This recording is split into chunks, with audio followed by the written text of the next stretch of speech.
तो शुरुआत में एक बेकर और उसकी वाइफ को दिखाया जाता है जो अपनी बेकरी चलाते हैं। इन दोनों का अभी तक कोई बच्चा नहीं था, जिस वजह से दोनों काफी उदास और परेशान रहते हैं। फिर एक रात उनके घर एक चुड़ैल आती है। बेकर उसे कहता है, तुम कुछ खाने आई होगी, लेकिन मेरे पास तो खाने के लिए कुछ नहीं है। चुड़ैल कहती है, मैं कुछ खाने नहीं बल्कि कुछ बताने आई हूँ। बहुत सालों पहले जब तुम बहुत ही छोटे थे तब तुम्हारे डैड यहाँ पर रहते थे। उस वक्त तुम्हारी मॉम का बच्चा होने वाला था, यानी तुम्हारा कोई बहन भाई, और उनका दिल सिर्फ सब्जियाँ खाने का ही करता था।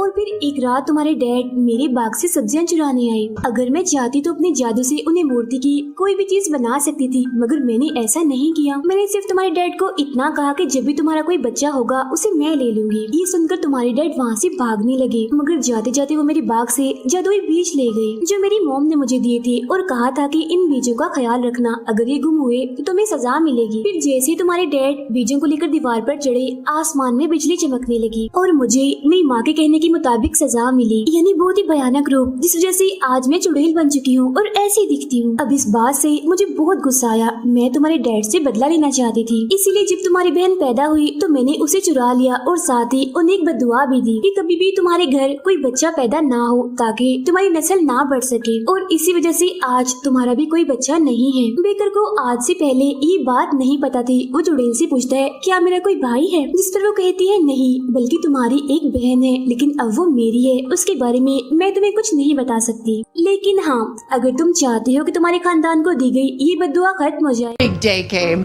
I made my claim. Oh, don't take away the baby.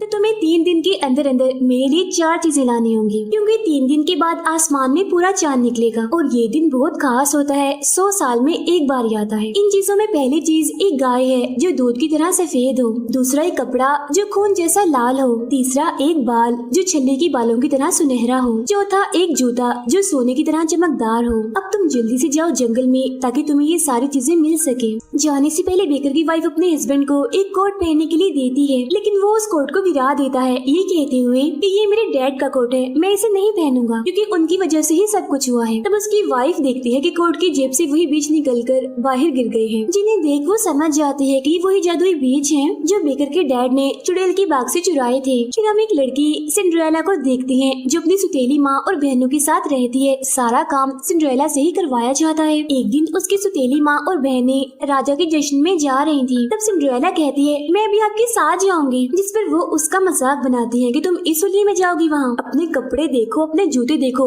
सब मजाक बनाएंगे तुम्हारा, हंसेंगे तुम पर। फिर उसकी माँ जानबूझकर वहाँ दाल बखेर देती है और कहती है, इसे उठाओ, पहले अपना काम करो, फिर आ जाना। उनके जाने के बाद सिंड्रेला अपनी मॉम की कब्र पर जाती है जो जंगल में थी। यहाँ सिंड्रेला ने एक पौधा लगाया हुआ था जो आज उसकी आंसुओं की वजह से काफी बड़ा हो चुका था, क्योंकि वो बहुत दुखी थी और रो रही थी।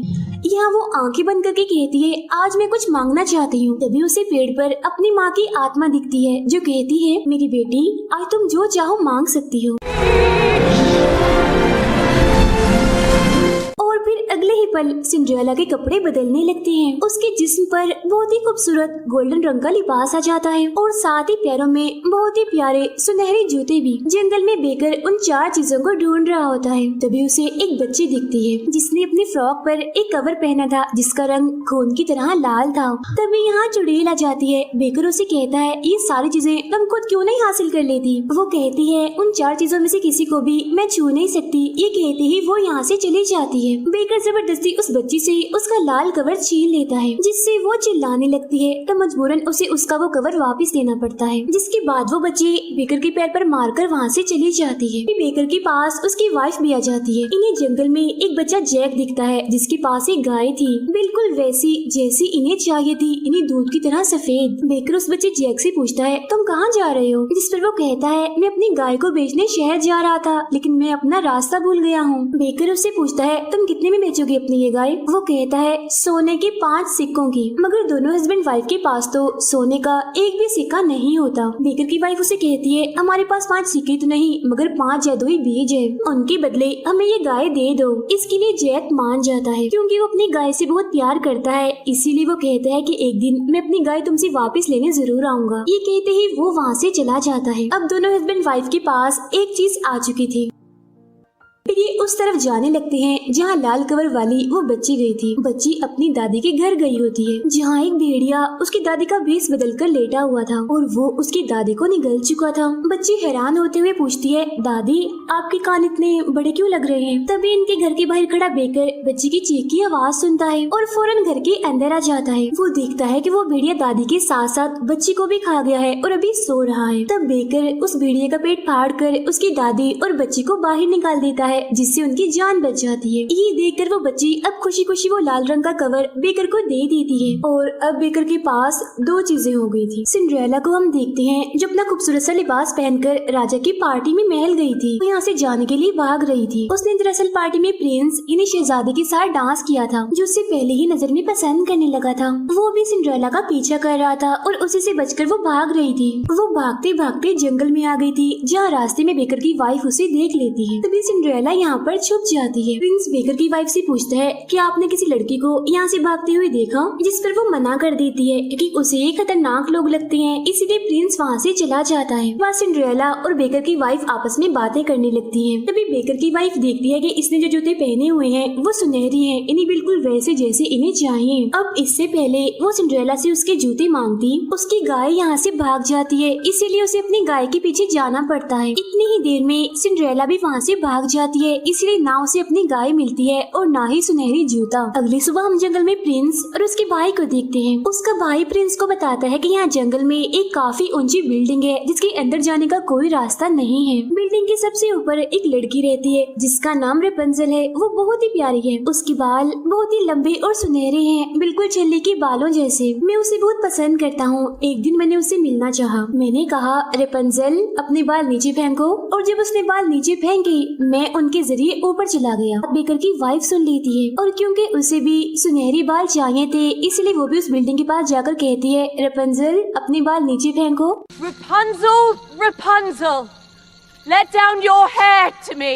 और तभी खिड़की खोलकर रेपंजल यहाँ आती है, जो सच में बहुत ही खूबसूरत थी। और ये और कोई नहीं बल्कि बेकर की बहन है, जिसे चुड़ैल ने यहाँ कैद करके रखा हुआ है। लेकिन वो ये बात नहीं जानती, इसीलिए वो चुड़ैल को ही अपनी माँ समझती है। बेकर की वाइफ फिर कहती है, रेपंजल अपने बाल नीचे फेंको, और इस बार वो बाल नीचे फेंक देती है, जिन्हें काटकर बेकर की वाइफ यहाँ से भाग जाती है। वो सीधा अपने हस्बैंड के पास जाती है, जहाँ उसके हस्बैंड ने गाय को भी ढूंढ लिया था और अब इनके पास 3 चीजें हो गई थी। फिर हम उसी बच्चे जैक को देखते हैं जो अपने घर पहुंच गया था।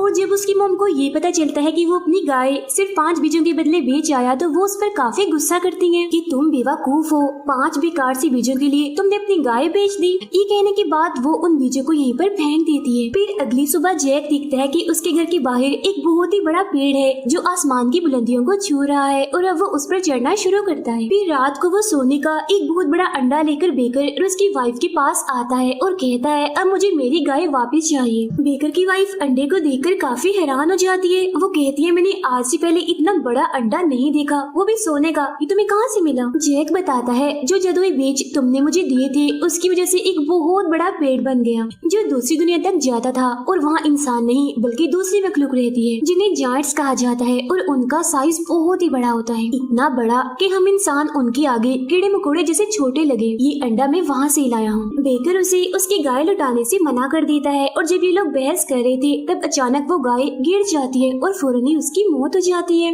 और तभी आसमान से चुड़ैल की आवाज आती है जो कहती है, 2 दिन गुजर गए हैं और अब तुम्हारे पास सिर्फ एक ही दिन बचा है। 2 midnights gone. अपने घर आती है तो देखती है कि रेपंजल से प्रिंस का भाई मिलने आया है, जो देख उसे बहुत गुस्सा आता है। इसीलिए उसके जाने के बाद वो रेपंजल के बाल काट देती है ताकि वो दोनों दोबारा ना मिल सके। फिर जैक जब घर जा रहा था तो उसे वही बच्ची मिलती है जिसने बेकर को लाल कवर दिया था। वो उस बच्ची को भी सोने का अंडा दिखाता है और बताता है कि इसे मैं जायंट्स की दुनिया से लाया हूँ। वहाँ एक बहुत बड़ी जायंट मुर्गी थी, उसने ये अंडा दिया। और तो वहाँ गीत बजाने वाली एक ऐसी चीज भी है जिसे बगैर छुए वो बहुत प्यारा संगीत बजाती है। है। बच्ची कहती है ऐसा कैसे हो सकता है, तुम झूठ बोल रहे हो, अगर ये सच है तो तुम उस चीज को लाकर दिखाओ। तब जैक उसकी बात मान लेता है और जायंट्स की दुनिया में जाकर उनके गीत की वो चीज चुरा लेता है। तब इस बार एक जायंट उसे देख लेता है, वो उसका पीछा करते हुए पेड़ से नीचे उतरने लगता है। लेकिन इससे पहले कि वो जमीन पर आता, जैक कुल्हाड़ी से उस पेड़ को काट देता है और ऊंचाई से गिरने की वजह से उस जायंट की मौत हो जाती है। सिंड्रेला एक बार फिर राजा की पार्टी को छोड़कर भाग रही होती है, लेकिन इस बार उसके पैर सीढ़ियों पर चिपक जाते हैं क्योंकि प्रिंस ने यहाँ कुछ लगा दिया था ताकि सिंड्रेला यहाँ से ना भाग पाए। तब वो अपने जूते उतारकर साइड पर बैठ जाती है। वो प्रिंस को बताती है कि मैं तुमसे इसलिए मिलना नहीं चाहती क्योंकि जब तुम्हें मेरी सच्चाई का पता चलेगा तो तुम मुझे कभी भी नहीं अपनाओगे। फिर वो अपना एक जूता वहीं छोड़कर सिर्फ एक ही जूते के साथ यहाँ से निकल जाती है। She won't get far with one shoe.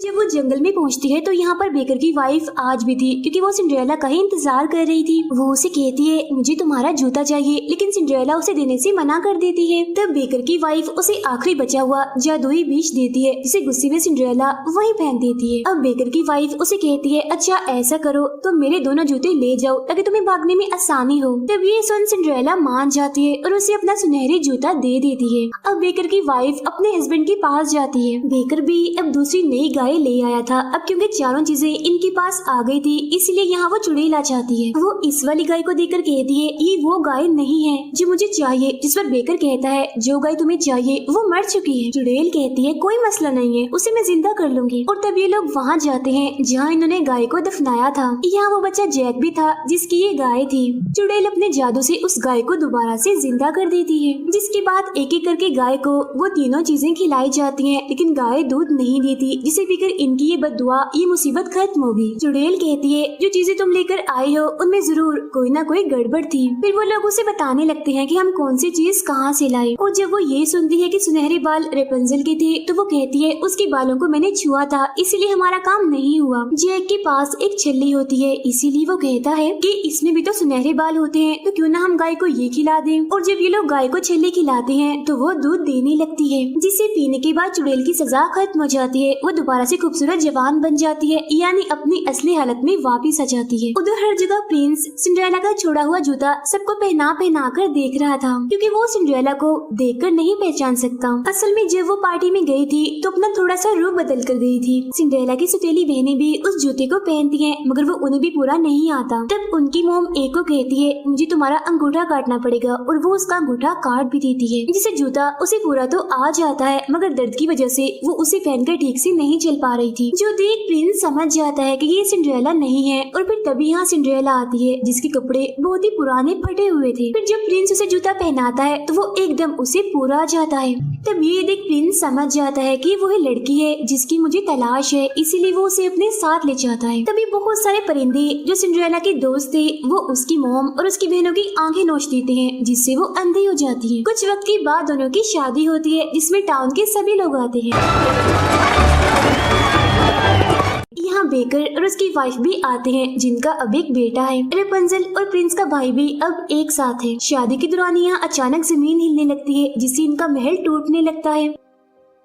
इन सभी लोगों को वापस अपने अपने घर जाने का कहता है। इसके बाद जंगल में हमें वही पेड़ दिखाया जाता है जिसके जरिए जैक जायंट्स की दुनिया में गया था। दरअसल सिंड्रेला ने जो आखिरी बीज जंगल में फेंका था उसकी जगह ये पेड़ उग गया। जब बेकर और उसकी वाइफ अपने बच्चे को लेकर जंगल के रास्ते से जा रही थी तो इन्हें सारा रास्ता बदला हुआ दिखता है। तभी इन्हें यहाँ लाल कवर वाली वही बच्ची दिखती है जो इन्हें बताती है कि हमारा पूरा टाउन उजड़ चुका है और सब कुछ बदलने की वजह से मुझे मेरी दादी का घर भी नहीं मिल रहा। इतनी ही देर में बाकी लोग भी यहाँ आ जाते हैं। तभी उस बड़े से पेड़ के जरिए एक जायंट यहाँ आती है जो उस जायंट की बीवी होती है जिसकी मौत पेड़ के काटने की वजह से हुई थी। वो कहती है मुझे वो लड़का चाहिए जिसने उस पेड़ को काटा था, इस वजह से मेरे हस्बैंड की मौत हुई थी। यहाँ पर चुड़ैल भी होती है, ये जानती है कि वो पेड़ किसने काटा था, इन्हें जैक ने। वो उसे कहती है अच्छा ठीक है शाम तक तुम्हें वो लड़का हम दे देंगे। ये सुनने के बाद वो जायंट यहाँ से चली जाती है। What have you done to her? ये सब लोग जय को ढूंढने चले जाते हैं। बेकर को जंगल में सिंड्रेला एक जगह पर उदास बैठी हुई दिखती है, जो अपने पहले वाले ही पुराने कपड़ों में होती है। वो बताती है, मैंने प्रिंस का महल छोड़ दिया है क्योंकि मेरा हस्बैंड प्रिंस एक अच्छा लड़का नहीं है। उसने और लड़कियों के साथ भी रिश्ते बनाए हुए हैं। हम प्रिंस को देखते हैं जो सच में ऐसा इंसान था। वो अब बेकर की वाइफ के साथ था। कुछ देर उसके साथ रहने के बाद वो यहाँ से चला जाता है। तभी यहाँ वही जायंट आ जाती है, जिसकी वजह से जमीन हिलने लगती है, पेड़ गिरने लगते हैं। इन सब से बचने के लिए जब बेकर की वाइफ पहाड़ के किनारे आती है तो वो यहाँ से गिर जाती है, जिससे उसकी मौत हो जाती है। यहाँ इन सब हालात का जिम्मेदार वो एक दूसरे को ही कह रहे थे, क्योंकि उन बीजों की वजह से वो पेड़ बना जिसके जरिए जायंट्स हमारी दुनिया में आए, जिस वजह से सबने अपनी अपनी फैमिली में से किसी न किसी को खो दिया। लेकिन फिर बाद में वो लोग इन सब का जिम्मेदार चुड़ैल को कहते हैं, जिस पर चुड़ैल कहती है, हाँ सारी गलती मेरी है, इसीलिए मुझे इसकी सजा मिलनी चाहिए। वो अपनी मॉम को कहती है, मुझे दोबारा से सजा दो। उसके ऐसा कहते ही वहाँ एक काफी खतरनाक तूफान का दायरा बन जाता है, जिसमें घुलने की वजह से चुड़ैल की मौत हो जाती है। बेकर को अपनी वाइफ की मौत से बहुत दुख होता है, इसीलिए अपने बेटे को यही इन लोगों के पास छोड़कर अकेले ही जंगल की दूसरी साइड पर चल देता है। तभी उसे अपने डैड की आत्मा दिखती है, जो उसे कहती है, तुम्हारी मॉम की मौत के बाद मैं भी तुम्हें छोड़कर चला गया था। जो मैंने किया अपनी औलाद के साथ तुम कभी मत करना, वरना तुम अपने आप को कभी भी माफ नहीं कर पाओगे। बेकर को अपने डैड की बात समझ आ जाती है, इसीलिए वो अपने बेटे के पास वापिस आ जाता है। फिर वो लोग फैसला करते हैं कि ये उस जायंट को उसी तूफान की दरी में फंसाकर मार देंगे, जिसमें घुलने की वजह से चुड़ैल की मौत हुई थी। और फिर तभी यहाँ वो जायंट आ जाती है, जिस पर सबसे पहले कुछ परिंदे जो सिंड्रेला के साथी थे वो हमला करते हैं। फिर ये सब लोग भी मिलकर उस पर हमला करते हैं, उसे भी तूफान के उस घेरे में ले आते हैं। वो इतना बड़ा और खतरनाक तूफान था कि इस जायंट की भी मौत हो जाती है। साथ ही वो बड़ा सा पेड़ भी टूट जाता है, जिसके जरिए वो नीचे आई थी। अब यहाँ जितने भी लोग बचे थे वो बिल्कुल अकेले थे, यानी उनका इस